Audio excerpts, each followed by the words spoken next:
जय हिंद साथियों, स्वागत है आप सभी का एजुकेशन के एथिक्स में। रुक करते हैं एक बार फिर से बिहार की तरफ।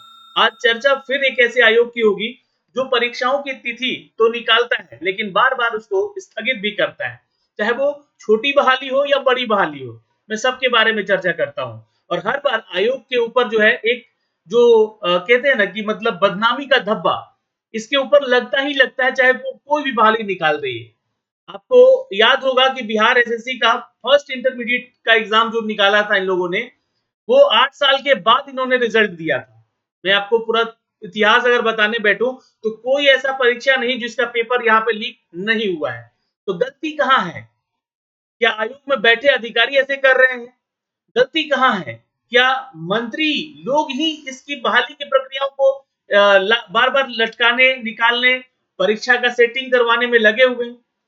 क्या बिहार के वैसे कर्मचारी इसमें संलिप्त हैं जो कि इस बहाली की प्रक्रियाओं को होने नहीं देते हैं? तो इसके ऊपर तो जांच बैठनी चाहिए। और अब देखिए ईओयू के बस के बात नहीं है ये सब चीजें, कि बिहार का ये जो संस्था है ईओयू, वो कितना भी कोशिश कर ले यहाँ पे उसको दबाया जाएगा। वो कितना भी सच्चाई परख ले यहाँ पे उसको दबा दिया जाएगा, क्योंकि इसमें संलिप्त है बड़ी मछलियां और जिसके बारे में लगातार चर्चा होती है, जो कि यहाँ से उठकर अब बीपीएससी तक भी चले गई है। लेकिन अगर मैं बात करूं बिहार कर्मचारी चयन आयोग की, इस आयोग की, तो ये तो बदनाम शुरू से रहा है। तो इसके ऊपर अब सीबीआई जांच होनी चाहिए और सेंट्रल को अब इसमें हस्तक्षेप करना चाहिए कि आखिर ऐसा आयोग है क्यों, क्यों आखिर इतना बदनाम है। और इतना ही नहीं, 8-8 साल नौकरी देने में लगा देता है। आपको फर्स्ट इंटरमीडिएट याद है ना, कि एक बहाली निकाली गई और उस इंटरमीडिएट बहाली को कराते कराते 8 साल ज्वाइनिंग में लग गए। लेकिन फिर बीच में एक खेल बदलता है, बीच में एक गठबंधन की सरकार आती है और वो सरकार 17 महीने के अंदर में बहुत सारे विभागों में बहुत तेजी से बहाली निकालती है और बहुत तेजी से नौकरी भी बांट देती है। उसमें भी Bihar SSC CGL third exam लिया गया, जैसा कि आप सभी को याद है। बिहार एसएससी सीजीएल थर्ड इतनी जल्दी में एग्जाम हुआ, उसका रिजल्ट आया, मेंस ले लिया गया, उसका रिजल्ट आ गया, उसकी ज्वाइनिंग तक का अपडेट आ गया। अब सोच सकते हैं कितनी तेजी में ये आयोग ने यहाँ पे बहाली की प्रक्रिया की होगी। पर इसमें भी पेपर लीक हुए, पेपर लीक हुआ ही हुआ, उसका तुरंत डेट दे दिया गया, तुरंत फिर से री एग्जाम ले लिया गया और उसका रिजल्ट दे दिया गया। लेकिन कहीं ना कहीं कुछ ऐसे लोग लगे हुए हैं जो इस आयोग को बर्बाद कर रहे हैं। मंत्री जी से, माननीय मुख्यमंत्री जी से यहाँ एक रिक्वेस्ट करूंगा इस वीडियो के माध्यम से कि कृपया करके इस भ्रष्टाचार के सिस्टम को खत्म कीजिए और इस आयोग पर खासकर ध्यान दीजिए, क्योंकि इसमें कुछ ऐसे अधिकारी, कुछ ऐसे मंत्री हो सकते हैं जो कि इस बहाली की प्रक्रिया को, इसकी बहाली की प्रक्रिया को खत्म नहीं होने देते। और ये लगातार हम लोग आपसे मांग कर रहे हैं। छात्र नेता दिलीप कुमार जी भी यहाँ पर लगातार कई बार इसके ऊपर सवाल उठा चुके हैं, लेकिन जांच का एक ही यहाँ पर निष्कर्ष निकलता है कि ये बड़ी मछलियों को यहाँ पर बचाया जा रहा है, उसको सामने नहीं लाया दिया जा रहा है। और सामने अगर आते भी ऐसे लोग तो बस छोटे मोटे जो पेपर लीक वगैरह करवाते हैं, उन छोटी मछलियों को पकड़कर सामने लेकर कुछ दिन के लिए जेल में रख दिया जाता है। फिर वो निकलते हैं जेल से, फिर वही कार्य करते हैं। आप लोग के ये चीजें मैं अपने मन से नहीं बता रहा हूँ, आप लोग न्यूज़पेपर में भी लगातार न्यूज इसके अपडेट पढ़ ही रहे होंगे। एक और बहाली है यहाँ पर जिसकी चर्चा हो रही है, जो कि फिर से उसकी परीक्षा को स्थगित किया गया है। खैर, मैं इसके ऊपर आरोप नहीं लगा रहा हूं कि ये बहाली भी भ्रष्टाचार में कहीं ना कहीं संलिप्त है, लेकिन आयोग से, सरकार से ये रिक्वेस्ट करते हैं, माननीय मुख्यमंत्री जी से रिक्वेस्ट करते हैं कि इसके ऊपर कार्रवाई किया जाए, क्योंकि यहां पे भी हो सकता है कि कहीं ना कहीं संलिप्तता है, बैकडोर एंट्रीज हो रही है इस आयोग में। कौन है वो लोग, इसकी जानकारी निकलवाई जाए। और ये ईओयू की बस की बात नहीं है, क्योंकि उनके ऊपर प्रेशर बन जा रहा है। बहुत सारे मंत्री प्रेशर बना दे रहे बिहार के। हो सकता है कि ऐसे राजनेता हो या फिर ऐसे कोई अधिकारी हो जो कि चीजों को दबा दिया जा रहा है। तो इसमें अब सीबीआई जांच की मांग कर रहे हैं हम लोग। सीबीआई जांच होनी चाहिए इसकी हर एक बहाली की प्रक्रिया को। आपको याद होगा कि बिहार एसएससी इंटरमीडिएट का सेकंड स्तरीय, अब देखिए मैं सेकंड की बात कर रहा हूं, दिसंबर में इसका नोटिफिकेशन जारी किया गया। एक महीना फॉर्म भरवाया गया, फॉर्म भरवाने के बाद फॉर्म एक महीना एडिट करने का मौका दिया गया। एक महीने फॉर्म भरवाने के बाद एक महीना एडिट करने का ऑप्शन दिया गया। क्यों? क्योंकि इस बहाली की प्रक्रिया को, जो सेकंड इंटरमीडिएट एग्जाम है, उस एग्जाम को कराने के लिए यहाँ पर जो है आवासन यानी कि बैठने की व्यवस्थाएं नहीं बिहार सरकार कर पाई। इससे बड़ी-बड़ी बहालियां हो रही हैं बिहार में। अभी हाल ही में बिहार सिपाही 21,000 वैकेंसी जो आया था उसका भी पेपर लीक हुआ है। उसका एग्जाम करवाया गया। लाखों छात्र वहां भी फॉर्म भरे थे। तो इस एग्जाम का फॉर्म भरवा के क्यों लटकाया जा रहा है?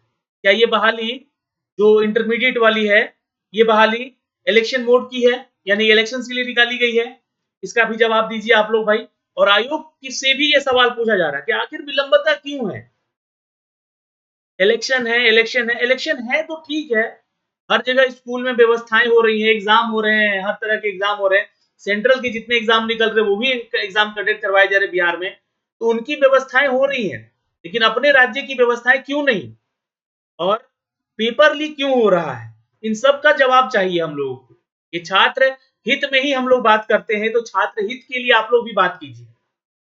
खैर, एक और अपडेट आया है, मैं इस अपडेट को आप लोगों तक साझा करने जा रहा हूं। प्लीज वीडियो को ध्यान से देख लीजिएगा।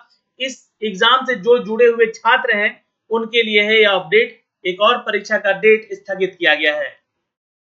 देख सकते हैं यहाँ पे आप लोग, कल के ही डेट में शाम को ये जारी किया गया नोटिफिकेशन। इंपॉर्टेंट नोटिस है ये रिगार्डिंग द एडवर्टीजमेंट 1/2023। ये 2023 का ये पहला वैकेंसी था जो कि स्टेनोग्राफर का और इंस्ट्रक्टर का ये पोस्ट है।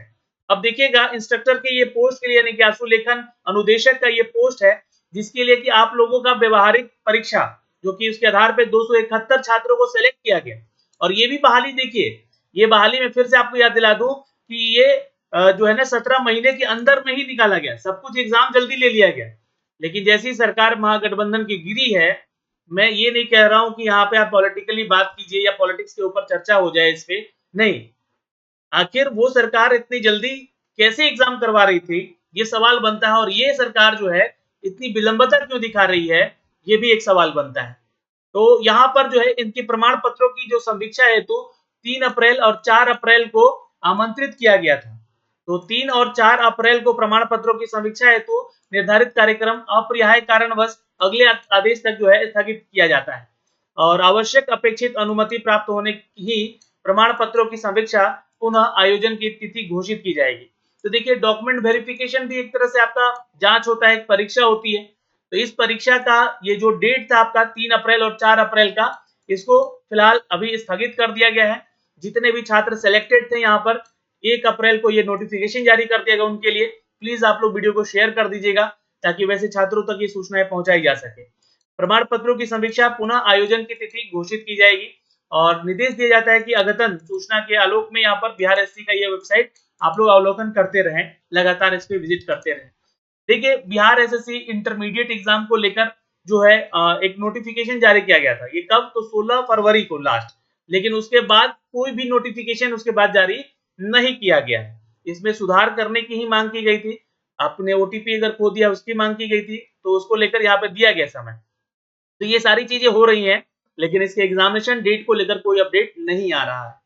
तो ये एक छोटा सा अपडेट था और ये हम लोग मांग करते हैं कि जल्द से जल्द जो है बिहार एसएससी इंटरमीडिएट लेवल का भी डेट यहाँ घोषित किया जाए और उसकी परीक्षा करवाई जाए।